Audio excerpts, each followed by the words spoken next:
been reaching for something within you. I know you feel this movement right here. You just be vibing, reaching for something within you.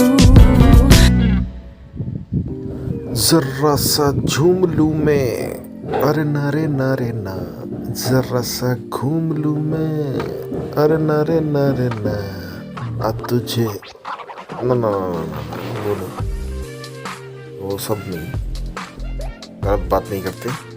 हाँ तो friends, welcome to our channel. आज मैं बहुत ही शानदार जगह पर हूँ। ऐसी फीलिंग्स आ ही जाती हैं इस तरह की जगह पर आने के बाद। अब चाहे तो सब्सक्राइब भी कर सकते हैं चैनल, ऐसा कुछ नहीं है, और अपनी भावनाओं को मैसेज के थ्रू भेज सकते हैं। लाइक कर दे तो बड़ी मेहरबानी हो जाएगी आपकी। तो फ्रेंड्स, हम लोग आज हैं एक बहुत ही शानदार जगह पर, चारों तरफ से अरावली की पहाड़ियों से घिरा हुआ है। हम लोग आज यहाँ बात करेंगे अरावली को लेकर। दोस्तों, अरावली के ज़्यादातर जंगल जो हैं वो इसके दक्षिण भाग में पाए जाते हैं, और उत्तर की पहाड़ियाँ जहाँ तक हैं वो ज़्यादा पथरीली पाई जाती हैं। इसकी सबसे ऊंची चोटी जो है उसका नाम है गुरु शिखर, जो कि उदयपुर में स्थित है। इसकी ऊंचाई लगभग 1722 मीटर है। अरावली पर्वत श्रृंखला का पश्चिम भाग जो है वो मारवाड़ कहलाता है, वहीं पूर्वी भाग जो है वो मेवाड़ कहलाता है। मैंने आपको बताया गुरु शिखर जो है माउंट आबू में है, बहुत ही अच्छा पिकनिक स्पॉट है, उदयपुर के अंदर स्थित है। अरावली प्री कैम्ब्रियन काल में बनी हुई है, यानी कि अब से करीब अनुमानित जो है 60 करोड़ साल पुरानी। यानी कि ऐसा मान लो आप कि जब कुछ भी नहीं था तो यही था, यही था, यही था। अरावली पर्वत श्रृंखला के आर पार जाने के लिए मुख्यतः 5 दर्रे हैं, जिन्हें कि नाल कहा जाता है। वो जो 2 पहाड़ों के बीच में एक रास्ता होता है ना, इस तरह से दर्रे होते हैं, उसे नाल कहते हैं। इसमें पहाड़ों पर चढ़ने की जरूरत नहीं होती, उस रास्ते पर से होकर के जा सकते हैं। इस तरह से 5 मुख्य दर्रे हैं। मोस्टली अगर मैं कहूँ तो सांस्कृतिक जो धरोहर हैं उनमें जोधपुर का जो मेहरानगढ़ का फोर्ट है, वो तारागढ़ का किला जो कि अजमेर में स्थित है, और दिल्ली में जो राष्ट्रपति भवन है वो इसी पहाड़ी पर बना हुआ है। दिल्ली के पास का जो सिरा है उसे दी रिज इंग्लिश में कहते हैं, मतलब वो जो सिरा है उसे दी रिज का।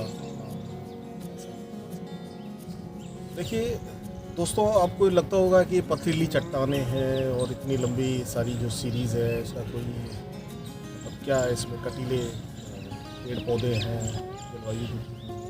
आपको मैं सच बताऊं तो इसको आप अरावली पर्वत श्रृंखला को हल्के में ना लें, और इसका एक बहुत ज़बरदस्त भौगोलिक महत्व है हमारे जीवन में। और सबसे जो मेन जो इसको हम लोग कह सकते हैं वो ये है कि ये जो है थार का मरुस्थल, जो कि इसके पश्चिम भाग में फैला हुआ है, और जो कि तैतीस सागर का अवशेष माना जाता है। पहले वहाँ 33 सागर हुआ करता था, उसे पूर्व की ओर आने से रोकता है। ये जो श्रृंखला बीच में एक तरह से एक बैरियर का काम करती है। और जहाँ तक कि आज के तथ्य जो हैं वो ये भी कहते हैं कि जो थार का जो मरुस्थल है वो हर साल जो है 500 स्क्वायर मीटर की एक जो पैरामीटर है उससे वो लगभग बढ़ता जा रहा है। यानी कि थार का मरुस्थल रेगुलर बढ़ता जा रहा है, लेकिन कहीं ना कहीं ये उसे रोकने का काम करती है। फिर भी बहुत सारे उन्मूलन जो है कार्यक्रम जो है गवर्नमेंट की तरफ से चलाए जा रहे हैं रेगिस्तान को रोकने के लिए। उसमें इसका जीर्णोद्धार भी है। अरावली से रिलेटेड जितनी भी बायोडाइवर्सिटी पार्क वगैरह बनाए जा रहे हैं, बहुत से ऐसे कार्यक्रम चलाए जा रहे हैं जिससे कि इस चीज़ को रोका जा सके। अब देखिए, एक अरावली सीरीज में एक दुर्ग बना हुआ है। आप लोगों को मैं थोड़ा जूम करके बताता हूँ। ये देखिए, ये दरअसल नीमराना, जो कि अलवर से करीब 60 किलोमीटर की डिस्टेंस पर है, नीमराना का दुर्ग है। और अब आप देखिए, अरावली का भौगोलिक महत्व उस जमाने में, जिस पॉइंट पर मैं खड़ा हुआ हूँ, वहाँ एक बहुत बड़ी बावड़ी है, जिसको कि हम पुराने टाइम में एक पानी का सोर्स मान सकते हैं। यानी कि पहाड़ों का सारा पानी उस बावड़ी में जमा हो जाता था और वो सबके काम आता था। और कई जगह पर जो ये अरावली में जो पहाड़ हैं वो पथरीले हैं, पत्थरों के पहाड़ हैं, जहाँ पर देखिए पूरा पत्थर है ये चट्टान। और अब आपको एक जो मैं दर्रे जो होते हैं, यानी कि नाल जो होती है, उसका एक एग्जांपल बता रहा हूँ। ये देखिए, एक अरावली पूरी एक सीरीज़ है। इसमें से एक जगह से दूसरी जगह, यानी कि पहाड़ के दूसरी तरफ जाने के लिए एक घुमावदार घाटी नुमा सड़क जो बनाई गई है, उससे होकर के जा रहे हैं। और इस सड़क के माध्यम से पहाड़ के दूसरी तरफ जा सकता है, जो कि एक दर्रे का, इसको दर्रा कह सकते हैं, उसका एक एग्जाम्पल है। घुमावदार सड़क बना करके और एक तरफ से, पहाड़ की एक तरफ से दूसरी तरफ जाने के लिए ये रास्ता बनाया गया है। और साथ में मंदिर का भी देखिए निर्माण किया गया। हनुमान जी का मंदिर है ये। आप लोग देखिए, जहाँ तक आपकी नज़र जाती है, ये आप देखिए पहाड़ों की एक श्रृंखला पूरी कतार में बने हुए हैं और हम दूसरी तरफ आ चुके हैं। और ये भी एक एग्जाम्पल है। यहाँ पर देखिए सिंगाड़े की खेती हो रही है। ये अरावली की एक श्रृंखला है, उसके नीचे तले में सिंगाड़े की खेती हो रही है। और ये सामने आप देख पा रहे हैं, ये भी एक दुर्ग है जो कि पहाड़ की चोटी पर बनाया हुआ है, बाला किला, जो कि अलवर में स्थित है। सेफ्टी पर्पज़ को ध्यान में रखते हुए राजा महाराजा पहाड़ों की चोटी पर बनाए थे, जिससे कि दुश्मन पर नज़र रख सकें। और ये एक बायोडाइवर्सिटी पार्क बनाया गया है इसकी तलहटी में। जलवायु थोड़ी नम रहती है इस जगह पर।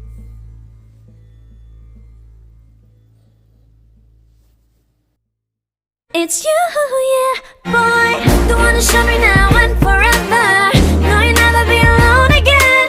All day, oh yeah, all day. Please stay in my arms, boy. The one to show me if we're together. It don't matter if it rains. All day, oh yeah, all day. As long as you're in my arms, boy. Aravalli पर्वतमाला है, बहुत पुरानी संस्कृति इसकी है, बहुत पुराने जीवन काल इसने जिया है। अगर इतिहास की माने तो ये करीबन 870 मिलियन वर्ष पुरानी है। हिमालय जो पर्वत है उससे भी कहीं ज़्यादा पुरानी, लेकिन जीवन काल के चलते और काफ़ी समय से इसका अपरदन होता गया और इसका मिट्टी का कटाव, बारिशों की थपेड़े, आंधी तूफान की वजह से इसका निरंतर अपरदन होता गया। दोस्तों, आप जो ये पहाड़ों की सीरीज देख रहे हैं, अरावली पर्वत श्रेणी है। इसे लोकल पे मेवात की पर्वत श्रेणी भी कहा जाता है।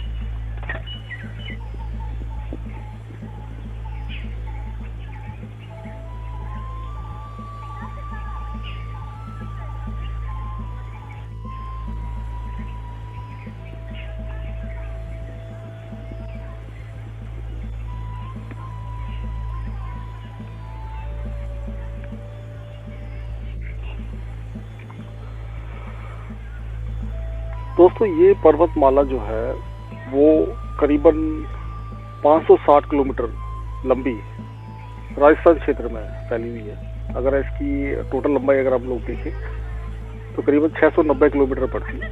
और ये जो पर्वत श्रेणी है इसका जो उद्गम स्थान है वो गुजरात के पालनपुर से होकर के और धीरे धीरे इसका जो विस्तार है वो दक्षिणी पूर्वी मानसून जो है उसके पैरेलल जाता हुआ और छोटी छोटी पहाड़ियों के रूप में ये निकलती हुई जाती है और दिल्ली तक इसका क्षेत्र फैला हुआ है। जाकर के ये बहुत ही छोटे रूप में आ जाती है और एक तरह से समतल मैदान के रूप में आ जाती है। अगर हम देखें तो राष्ट्रपति भवन जो है वो दिल्ली में ही एक अरावली की एक छोटी सी श्रृंखला की पहाड़ी के ऊपर बना हुआ है।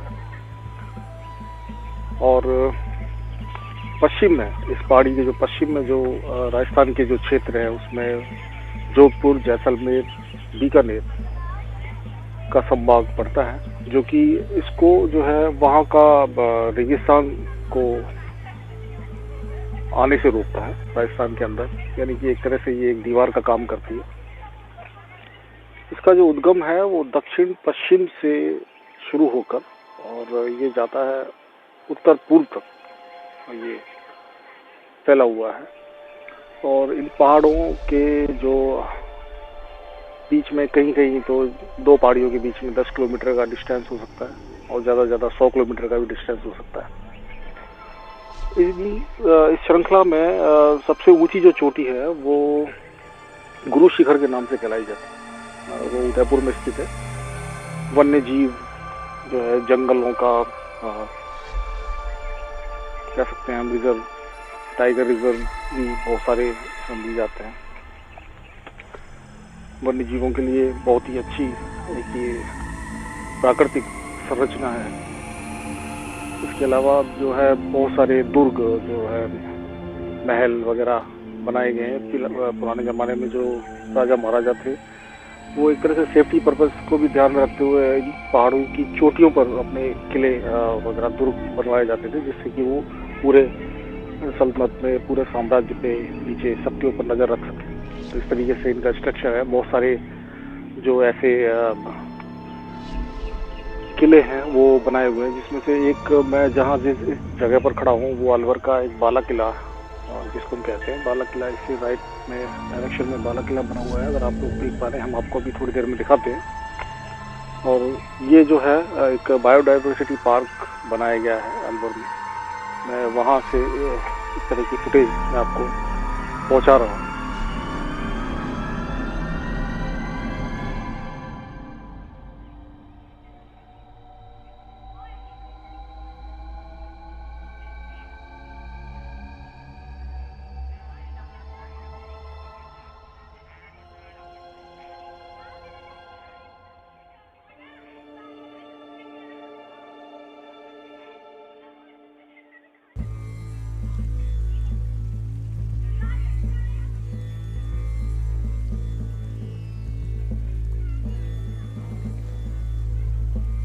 इसकी बनावट इतनी परफेक्ट है कि एक तरफ तो थार का रेगिस्तान फैलने नहीं देती, वहीं मानसून की दिशा के समानांतर होने के चलते उस पर कोई असर नहीं करती और उसे अबाध्य चलने देती है।